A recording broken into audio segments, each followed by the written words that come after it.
It is me, your aunt, your step-granny, your nonna, lover and protector of everything. So, what brings us this treat today? I must ask, what brings us, Nonna, from the dark corners of the internet to bountifully bless you with my presence? Oh, my darling, I thought you'd never ask. You see, Nonna has a special treat for you. I am going to tell you a story from my mishappen youth.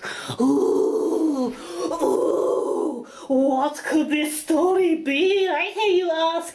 I hear you twitch in anticipation. I hear you beg excitedly for a story.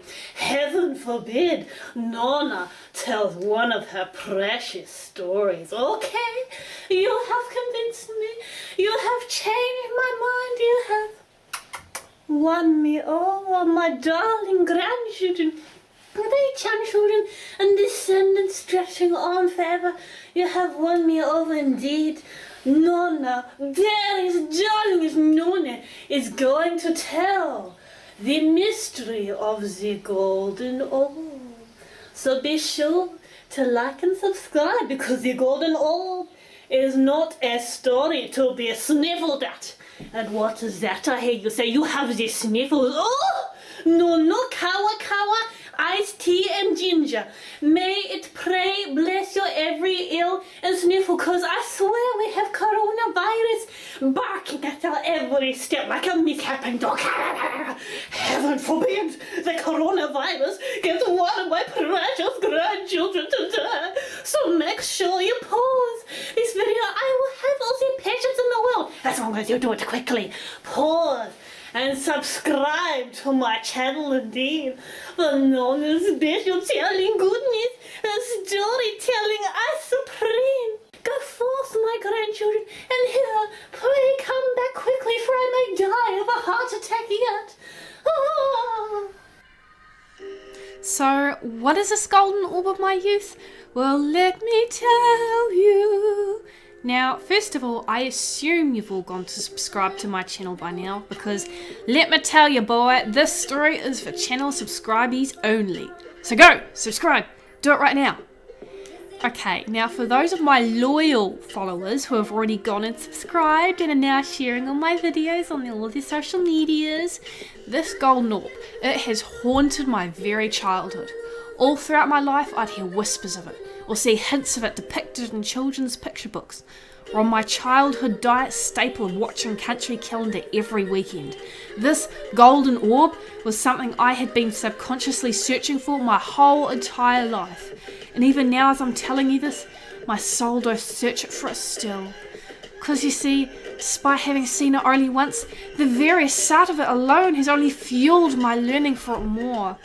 Despite having learned about it all throughout my childhood, this orb is so elusive that it got to the point where I didn't think they could even be found within my home country. They are simply that elusive and rare. So when the day came, when the very spirit behind my wretched eyeballs practically drew themselves out of my skull and branded themselves in one, peeking shyly out from behind a bush, I could hardly believe it. It was like a moment of divine deliverance. So when did this happen? How could I have gone my whole life without seeing this golden, sweet, loving orb, I may hear you ask? Well, to you I shall reveal my golden orb entwined secrets. To you and to you only. You see, back about a year or so ago, when I was living down south of where I was now, I didn't have any sort of a driver's license, much beyond my learners. And I still don't, mind you, but that is not related to this story.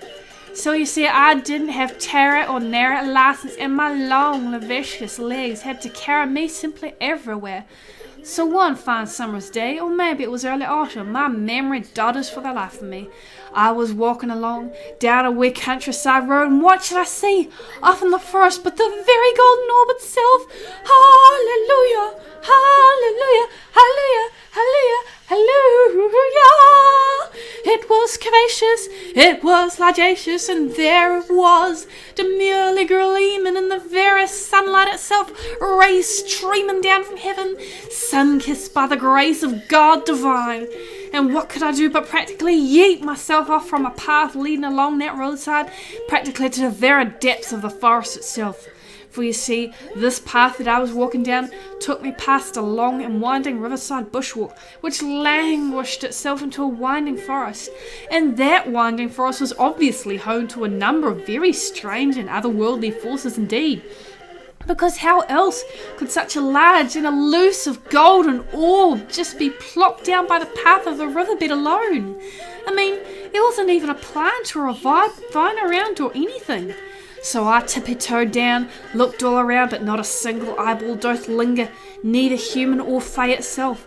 So instead, I quickly scooped up this giant golden orb and carried it off into my arms back home. And is this where the story ends? I hear you secretly asking among yourselves. Well, fear not, because I, grandmotherly empress of the internet in your hearts, read and listen to your secret thoughts supreme. And no, this is not where our story ends. Because you see, this golden orb, despite being a gift from the Fae or the alien race itself, was by no means exempt from its earthly bounds of physics and gravity.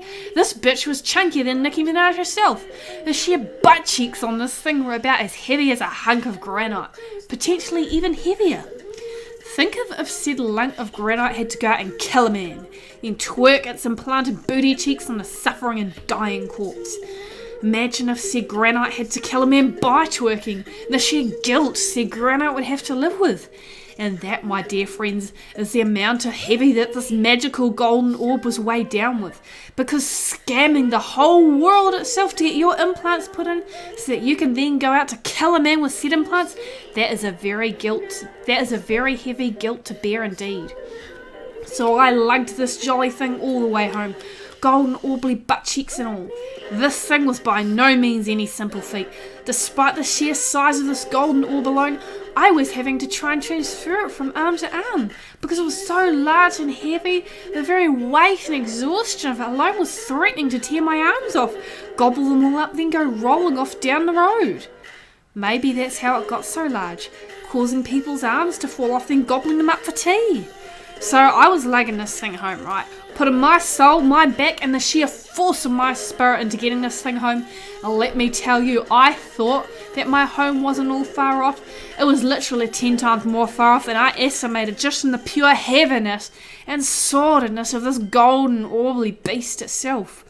Why is it that home is always so much more further away when you're trying to lug something heavy? But I made it in the end, and boy did I make it.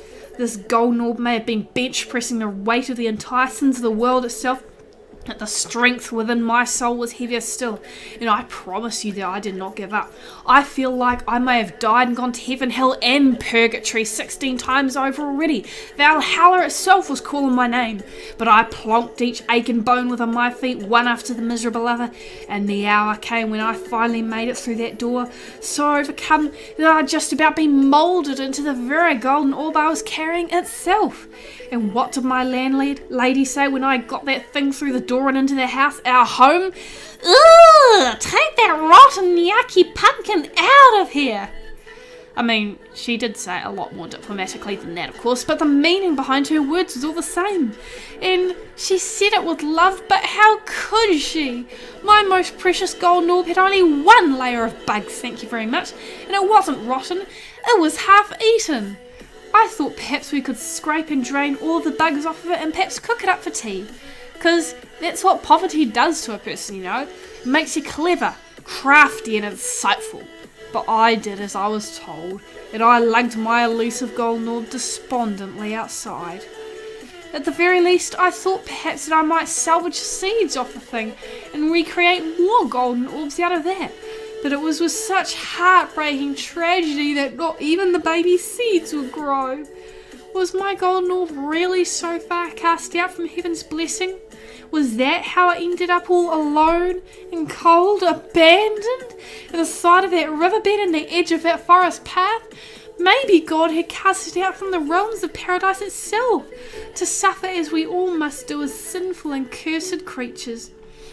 Regardless though, as I hope the Lord himself forgives any potential blasphemy, may my soul be forgiven until one day encountering more magical golden orbs.